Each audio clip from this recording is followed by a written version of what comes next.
Every year in America, over 400,000 children enter the foster care system. Most are placed there to escape danger. But what happens when the person meant to protect you becomes the one who destroys you? This is Shaniya Nicole Davis. She was 5 years old when she became the center of one of North Carolina's most shocking criminal cases. A case that would expose the most unthinkable betrayal imaginable, a mother trading her own child to settle a debt.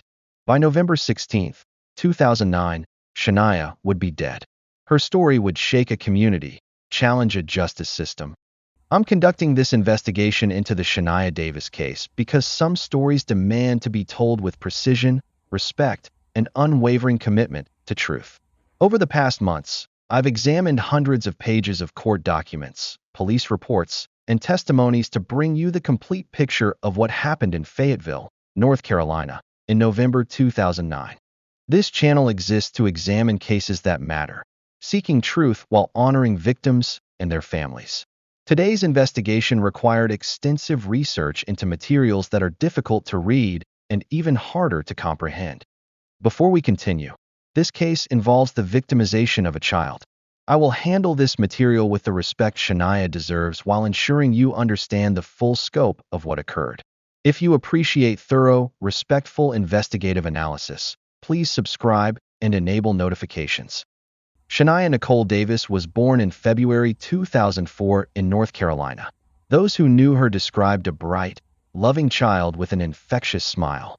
She had been living primarily with her father, Bradley Lockhart, and his family, where by all accounts, she was thriving. Fayetteville, North Carolina, is a military town, home to Fort Liberty, formerly Fort Bragg, one of the largest military installations in the world. It's a community that prides itself on service, sacrifice, and protecting those who cannot protect themselves. But in the fall of 2009, this community would face a test of those very values.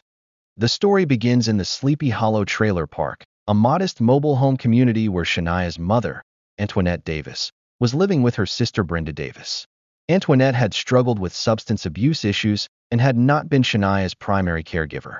But in September 2009, she requested that Shaniya come live with her, claiming she was ready to be a full-time mother. Bradley Lockhart, Shaniya's father, had reservations. But believing in second chances and hoping his daughter could have a relationship with her mother, he agreed to let Shaniya stay with Antoinette temporarily. It was a decision that would haunt him forever. What happened next would unfold over just 7 weeks, culminating in a crime so horrific that it would change how North Carolina handles child protection cases. This is the investigation into those 7 weeks and the 6 days that would end Shaniya's life. November 10, 2009, began like any other morning in the Sleepy Hollow Trailer Park. But at 5:45 a.m., Antoinette Davis placed a call to the Fayetteville Police Department that would set in motion one of the most intensive investigations in the department's history. Davis reported that her 5-year-old daughter Shaniya was missing from her bed. She claimed to have last seen the child around 4:30 a.m. when she checked on her. According to Davis, when she returned to check at 5:30 a.m., Shaniya was gone. The initial police response followed standard missing child protocols. Officers arrived at the trailer within minutes, beginning a preliminary search of the immediate area. But even in those first moments, something didn't feel right to the responding officers. Officer reports from that morning note inconsistencies in Antoinette Davis's account. Her demeanor was described as unusual for a mother whose child had just vanished. She seemed more concerned about potential drug charges than about her missing daughter. But at this point, the priority was finding Shaniya. By 7 a.m., an Amber Alert was issued for Shaniya Nicole Davis. Her description went out across North Carolina and surrounding states. 5 years old, 3 feet tall, weighing 39 pounds, with black hair and brown eyes. Last seen wearing a white t-shirt with the word "fabulous" written in pink. The response from the Fayetteville community was immediate and overwhelming. Hundreds of volunteers joined law enforcement in searching wooded areas, neighborhoods, and businesses. Search and rescue teams deployed with dogs. Aviation units scanned from above. Every resource available was brought to bear in the search for this little girl.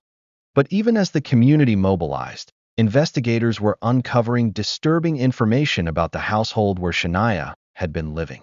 The trailer was known to police as a location where drug activity occurred. Multiple individuals with criminal histories had been frequent visitors. And most troubling of all, Antoinette Davis's story was falling apart under scrutiny. The breakthrough came from an unexpected source. Surveillance footage from a Comfort Inn in Sanford, North Carolina, nearly 60 miles from the Fayetteville trailer where Shaniya allegedly disappeared. The timestamp on the footage was November 10, 2009, at 6:11 a.m. The footage showed a man carrying a small child through the hotel lobby. The child appeared to be unresponsive, draped over the man's shoulder. Enhanced analysis of the image would later confirm what investigators feared. This was Shaniya Davis, and she was already in grave danger. The timeline didn't make sense. If Shaniya had disappeared from her bed at 5:30 a.m. in Fayetteville, how could she be at a hotel in Sanford at 6:11 a.m.? The drive between these locations takes at least 45 minutes under ideal conditions. This meant that whatever had happened to Shaniya had begun much earlier than her mother claimed. On November 11th, less than 24 hours after reporting her daughter missing, Antoinette Davis was arrested and charged with human trafficking and child abuse. The charges were based on evidence that she had given her daughter to someone else in exchange for money to pay off a drug debt. The man in the hotel surveillance footage was identified as Mario Andretti McNeil, also known by the street name Mano. McNeil had a criminal history including drug offenses and had connections to the Davis family through Brenda Davis, Antoinette's sister. On November 12th, McNeil was arrested and charged with kidnapping. The initial charges against both Davis and McNeil were serious, but investigators knew they were likely dealing with something far worse. The search for Shaniya continued, but hope of finding her alive was fading with each passing hour. The Shaniya Davis investigation became a multi-agency operation within hours of her disappearance being reported. The Fayetteville Police Department led the effort, but they were joined by the Cumberland County Sheriff's Office, the North Carolina State Bureau of Investigation, and the FBI. Detective Charles Kivett of the Fayetteville Police Department was assigned as the lead investigator. With over 15 years of experience in criminal investigations, Kivett had handled numerous complex cases, but nothing had prepared him for what he would uncover in the Davis investigation. The investigation team faced a race against time. In missing child cases, the first 48 hours are critical. After that, the chances of finding a child alive drop dramatically. But this case presented unique challenges. They weren't just looking for a missing child. They were unraveling a criminal conspiracy that involved the child's own mother. The Comfort Inn surveillance footage became the cornerstone of the investigation. Technical analysts enhanced the video, examining every frame for additional details. They confirmed that the child in the footage was indeed Shaniya Davis, and they were able to establish a more precise timeline of events. Cell phone records became crucial evidence. Investigators traced calls between Antoinette Davis and Mario McNeil in the days leading up to Shaniya's disappearance. These records revealed a pattern of communication that supported the theory that Shaniya had been given to McNeil to settle a debt Davis owed for drugs. Antoinette Davis was interviewed multiple times after her arrest. Initially, she maintained her innocence, claiming she had nothing to do with her daughter's disappearance. But as investigators presented evidence, the hotel footage, the cell phone records, witness statements, her story began to change. Key witnesses began to come forward. Residents of the Sleepy Hollow Trailer Park reported seeing Mario McNeil at the Davis trailer frequently in the weeks before Shaniya's disappearance. Some witnesses reported that Davis had openly discussed owing money for drugs and being under pressure to pay. Investigators delved deep into Mario McNeil's background. Born in 1984, McNeil had a criminal history dating back to his teenage years. Drug possession, assault, and theft charges painted a picture of a man who had been escalating his criminal behavior over several years. But nothing in his record suggested the capacity for what investigators were beginning to suspect. Search warrants were executed at multiple locations connected to both Davis and McNeil. The trailer where Shaniya had been living was processed for physical evidence. McNeil's residence was searched. Vehicles connected to the case were impounded and examined forensically. Through painstaking analysis of evidence, investigators began to reconstruct the timeline of November 10, 2009. They determined that McNeil had arrived at the Davis trailer sometime before 4 a.m. Shaniya was taken from the trailer between 4 o'clock and 4:30 a.m., not 5:30 a.m. as her mother had claimed. The route from the trailer to the Comfort Inn was traced using traffic cameras and witness sightings. McNeil had driven directly to the hotel, making no stops along the way. This timeline became crucial evidence in establishing premeditation and planning in what would eventually be charged as a murder case. Financial investigators examined Davis's activities in the weeks before the crime.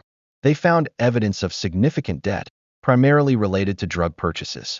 Phone records showed increasing pressure from dealers demanding payment. This financial pressure provided the motive for what prosecutors would later argue was the ultimate betrayal, trading her own child to clear her debts. While investigators worked to build their case against Davis and McNeil, the search for Shaniya continued. The community response was overwhelming. Churches organized prayer vigils and search parties. Local businesses donated food and supplies for search volunteers. The Fort Liberty community, with its tradition of service, turned out in massive numbers to help find this little girl. Professional search and rescue teams used every available resource. Bloodhounds tracked scents from the trailer and the hotel. Dive teams searched ponds and waterways. Aviation units used thermal imaging to scan wooded areas. Ground teams methodically searched grid patterns across hundreds of square miles. The case attracted national media attention. The story of a mother allegedly trading her child to pay drug debts shocked viewers across the country. News crews from major networks descended on Fayetteville. The intense media scrutiny put additional pressure on investigators to solve the case quickly while maintaining the integrity of their investigation. At the North Carolina State Bureau of Investigation Laboratory, forensic experts processed physical evidence from the case. DNA analysis, fingerprint comparison, and trace evidence examination all contributed to building a comprehensive picture of what had occurred. Every piece of evidence had to be meticulously documented to ensure it would be admissible in court. FBI behavioral analysts developed psychological profiles of both Davis and McNeil. These profiles helped investigators understand the dynamics of the relationship between the two defendants and provided insight into the planning and execution of the crime. The profiles also helped predict likely locations where evidence might be found. Daily briefings brought together investigators from all participating agencies. Information sharing was crucial to the success of the investigation. Federal resources provided capabilities that local agencies couldn't match, while local knowledge provided context that outside agencies needed to understand the case. By November 15th, 5 days after Shaniya's disappearance, investigators had built a strong case for kidnapping and human trafficking charges. But they still didn't know where Shaniya was or what had happened to her after she was taken from the hotel. The clock was ticking, and everyone involved knew that time was running out. November 16th, 2009, dawned cold and overcast in central North Carolina. Search teams had been working around the clock for 6 days, following up on tips and methodically searching areas where Shaniya Davis might be found. What they discovered that morning would end the search but begin a new phase of the investigation. The breakthrough came from a combination of investigative analysis and community tips. Investigators had been focusing their search efforts along the route between Sanford and other locations connected to Mario McNeil. Cell phone tower data had provided general areas where McNeil's phone had pinged in the hours after the hotel surveillance footage was recorded. At approximately 9:30 a.m., a volunteer search team working a wooded area off Chicken Bridge Road, near the Lee-Harnett County line, made the discovery everyone had hoped they wouldn't make. Shaniya Davis's body was found in a dense wooded area, approximately 100 yards from the roadway. The scene was immediately secured by law enforcement. The Cumberland County Sheriff's Office, working with the North Carolina State Bureau of Investigation, established a wide perimeter around the discovery site. Crime scene investigators were called in to process what had become a murder scene. Dr. Craig Nelson, Chief Medical Examiner for Cumberland County, arrived at the scene to oversee the recovery of Shaniya's body. Every detail had to be documented, every piece of potential evidence collected. The investigation had shifted from a missing child case to a homicide investigation. The crime scene processing took several hours. Investigators photographed the scene from every angle, collected physical evidence, and documented the exact location where Shaniya was found. Tire impressions were found near the wooded area, suggesting a vehicle had been parked there recently. Word of the discovery spread quickly through the Fayetteville community. The hundreds of volunteers who had spent nearly a week searching for Shaniya gathered at coordination centers, many in tears as they learned that their worst fears had been realized. A little girl who had captured the hearts of an entire community was gone. At 2 p.m. that afternoon, Fayetteville Police Chief Tom Bergamine held a press conference to officially confirm what the community already suspected.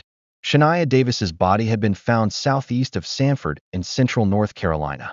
The 5-year-old who had been missing for 6 days would not be coming home. The autopsy was conducted immediately. The findings were as horrific as investigators had feared. The medical examiner determined that Shaniya had died as a result of asphyxiation. Evidence confirmed that she had been sexually assaulted before her death. The manner of death was classified as homicide. Based on the autopsy findings and the evidence collected from the crime scene, murder and rape charges were filed against Mario McNeil. The charges carried the possibility of the death penalty. Antoinette Davis faced additional charges related to her role in facilitating the crimes against her daughter. That evening, thousands of community members gathered for a candlelight vigil in honor of Shaniya Davis. The outpouring of grief and support demonstrated the impact this little girl had made on a community that had never met her but had spent a week desperately hoping for her safe return. The legal proceedings in the Shaniya Davis case would span several years and present significant challenges for both the prosecution and the defense. The evidence was overwhelming, but the nature of the crimes and the involvement of the child's own mother made this a case unlike any other in Cumberland County's legal history. Cumberland County District Attorney Billy West made the decision to seek the death penalty against Mario McNeil. McNeil was charged with first-degree murder, rape of a child, and kidnapping. Each charge carried severe penalties, but the combination made him eligible for North Carolina's ultimate punishment. Antoinette Davis faced a complex legal situation. While she had not directly participated in the murder, prosecutors argued that her actions in giving her daughter to McNeil made her culpable for what followed. She was charged with human trafficking, child abuse, and accessory charges related to her daughter's death. The pretrial phase lasted over 3 years as both sides prepared their cases. The prosecution had to organize hundreds of pieces of evidence, coordinate testimony from dozens of witnesses, and prepare to present a case that would be emotionally devastating for everyone involved. McNeil's defense team faced an almost impossible task. The evidence against their client was overwhelming. Surveillance footage, DNA evidence, witness testimony, and physical evidence all pointed to his guilt. Their strategy focused on challenging the death penalty rather than the underlying charges. In April 2013, nearly 4 years after Shaniya's death, jury selection began for Mario McNeil's trial. The process was complicated by the extensive media coverage the case had received and the emotional nature of the charges. Finding jurors who could be impartial in such a high-profile case involving the death of a child proved challenging. The trial began in earnest in May 2013. Prosecutor Susan Doyle methodically presented the evidence against McNeil. The hotel surveillance footage was shown to the jury, followed by testimony from medical examiners, forensic experts, and investigators who had worked the case. Key witnesses included the hotel employees who had seen McNeil with Shaniya, police officers who had investigated the crime scene, and forensic experts who had processed the evidence. Each piece of testimony built upon the previous one, creating a comprehensive picture of McNeil's guilt. Forensic evidence was particularly damning. DNA analysis confirmed McNeil's presence at the crime scene and on evidence connected to Shaniya's death. The scientific evidence left little room for doubt about his involvement in the crimes. McNeil's defense was limited by the overwhelming evidence against him. They attempted to argue that while their client may have been involved, he did not deserve to die for his crimes. They presented mitigation evidence about his background and personal history, hoping to convince the jury to spare his life. On May 29, 2013, the case went to the jury for deliberation. The jury deliberated for less than 40 minutes before returning with a guilty verdict on all charges. The speed of the deliberation reflected the strength of the evidence presented by the prosecution. The penalty phase of the trial focused on whether McNeil should receive the death penalty or life in prison without parole. The jury deliberated for less than an hour before deciding that he should die for the 2009 death of 5-year-old Shaniya Davis. Judge Jim Ammons formally sentenced Mario McNeil to death. In his sentencing remarks, the judge noted the particularly heinous nature of the crimes and the vulnerability of the victim. McNeil was transferred to Central Prison in Raleigh to await execution. Antoinette Davis's case was resolved through a plea agreement. She entered an Alford plea to second-degree murder and human trafficking charges, receiving a sentence of 17 to 21 years in prison. Under North Carolina law, an Alford plea means the defendant does not admit guilt, but concedes prosecutors have enough evidence to likely get a conviction. During Davis's sentencing, family members were allowed to present victim impact statements. Bradley Lockhart, Shaniya's father, spoke about the devastating impact of losing his daughter and the additional pain caused by knowing that her own mother had facilitated her death. As expected in death penalty cases, McNeil's legal team immediately began the appeals process. They argued various legal issues, including the effectiveness of his trial counsel and the admissibility of certain evidence. The appeals process would continue for years through both state and federal courts. Despite the successful prosecution of both Mario McNeil and Antoinette Davis, several questions about the Shaniya Davis case remain unanswered.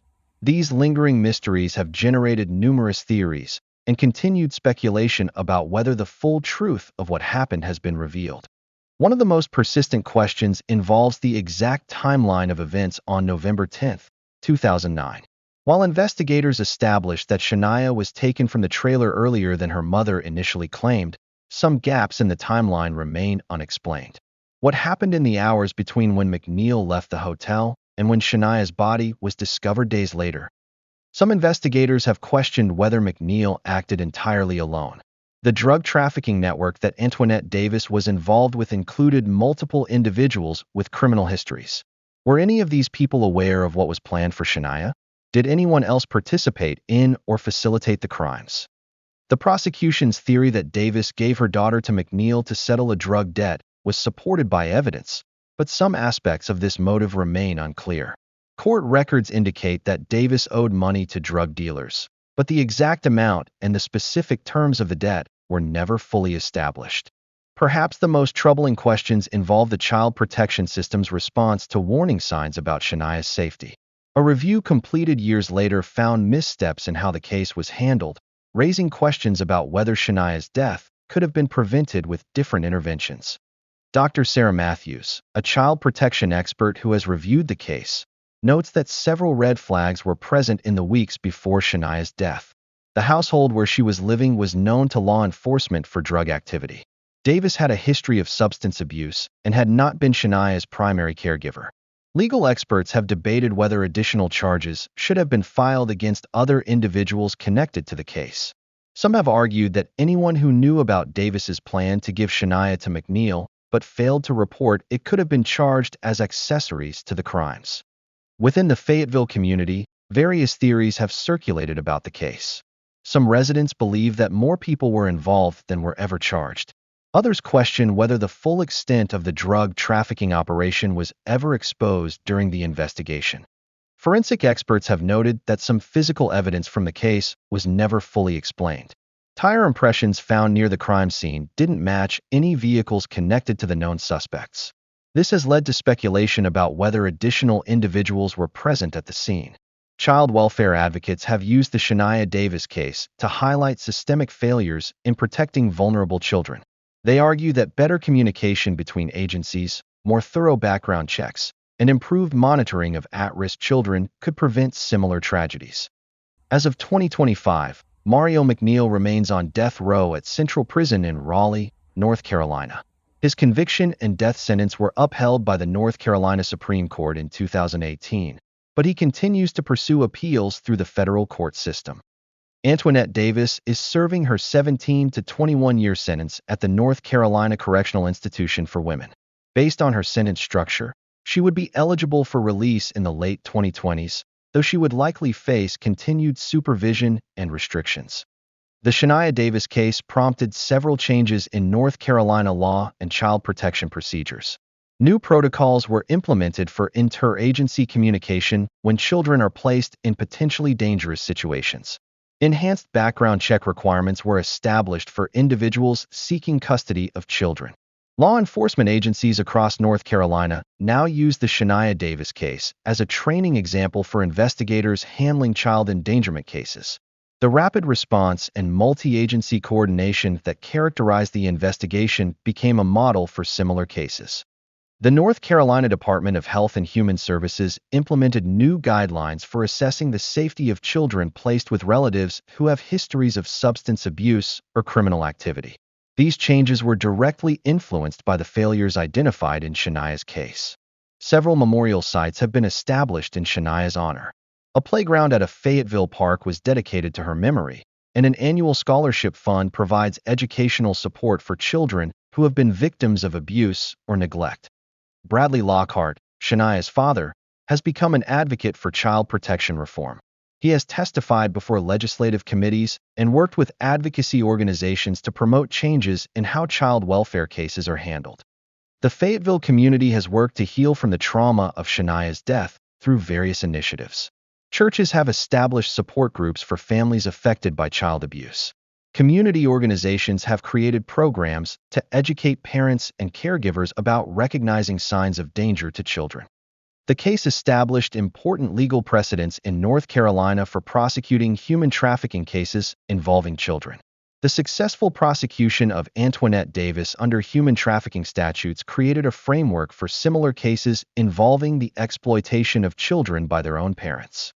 Child protection agencies continue to reference the Shaniya Davis case when developing policies and procedures. Her story serves as a reminder of what can happen when warning signs are missed or when systems fail to protect the most vulnerable members of society. The case of Shaniya Nicole Davis represents one of the most heartbreaking failures of the systems designed to protect children. A 5-year-old girl who should have been safe in her mother's care instead became the victim of unthinkable crimes perpetrated by the very person who was supposed to protect her. The investigation into Shaniya's death demonstrated both the strengths and limitations of our justice system. If this case moved you, hit the like button, subscribe, and comment below to share your thoughts. Together, we can raise awareness and honor Shaniya's memory. Stay tuned next time. We'll explore another gripping true crime case that demands answers. Don't miss it, ring that notification bell and join us. Thank you for watching, and let's keep the conversation going.